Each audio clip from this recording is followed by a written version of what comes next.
بسم اللہ الرحمن الرحیم۔ السلام علیکم دوستو۔ بنی اسرائیل میں ایک نوجوان رہتا تھا جو کہ بہت ہی خوبصورت اور اللہ کو ماننے والا تھا،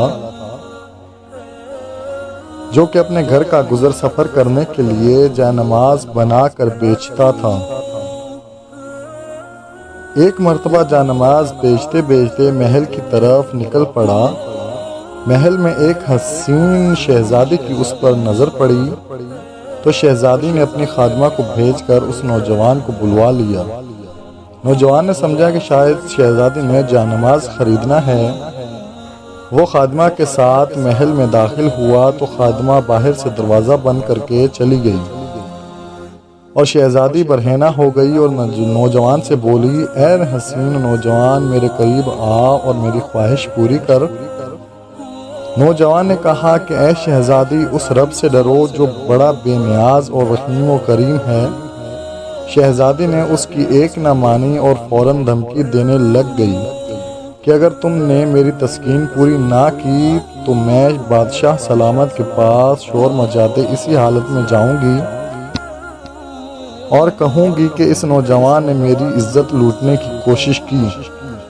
اب نوجوان بہت پریشان ہوا اور کچھ سوچ کر بولا، ٹھیک ہے، میں آپ کی بات ماننے کو تیار ہوں، مگر مجھے نہانے کی اجازت دی جائے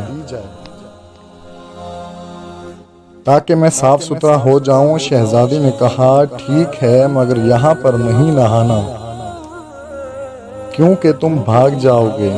تم اس خادمہ کے ساتھ محل کی چھت پر جاؤ جو کہ 50 فٹ اونچی ہے اور وہاں سے تم بھاگ نہیں پاؤ گے۔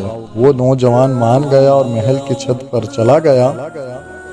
چھت پر پہنچ کر اس نوجوان نے سوچا کہ اب کیا کروں، تو اس نے پریشانی کی حالت میں فیصلہ کیا کہ کیوں نہ چھت سے چھلانگ ہی مار دی جائے، اور اس نوجوان نے چھلانگ لگاتے وقت دعا پڑھی، اے اللہ، مجھے تیری نافرمانی پر مجبور کیا جا رہا ہے اور میں اس برائی سے بچنا چاہتا ہوں۔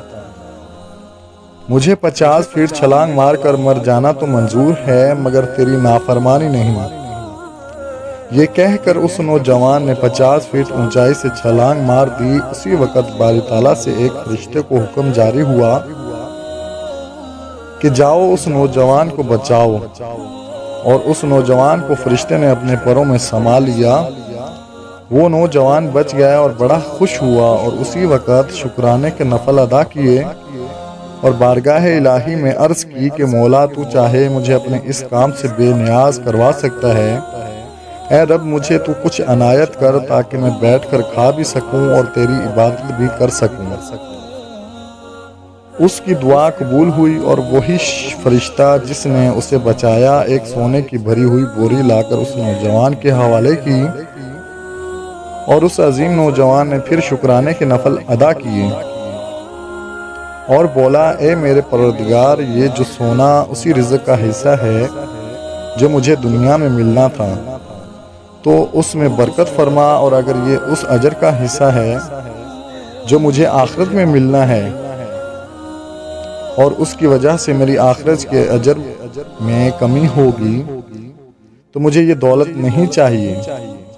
اس نوجوان کو غائبانہ آواز آئی، یہ جو سونا تجھے عطا کیا گیا ہے اس صبر کا 90واں حصہ ہے جو تو نے اس گناہ سے بچنے کے لیے کیا۔ اس نوجوان نے کہا کہ اے پروردگار، مجھے ایسے خزانے کی ضرورت نہیں جو آخرت میں میرے اجر کی کمی کا باعث بنے۔ چنانچہ نوجوان نے جب یہ بات کہی تو سارا سونا اسی وقت غائب ہو گیا۔ تو دوستو، اللہ تعالیٰ ہم تمام لوگوں کو ایسے نیک اعمال کرنے کی توفیق عطا فرمائے۔ آخر میں وہی دعا، خوش رہیں، آباد رہیں، مسکراتے رہیں اور خوشیاں بانٹتے رہیں۔ ملتے ہیں ایک اور نئی ویڈیو کے ساتھ۔ اللہ حافظ۔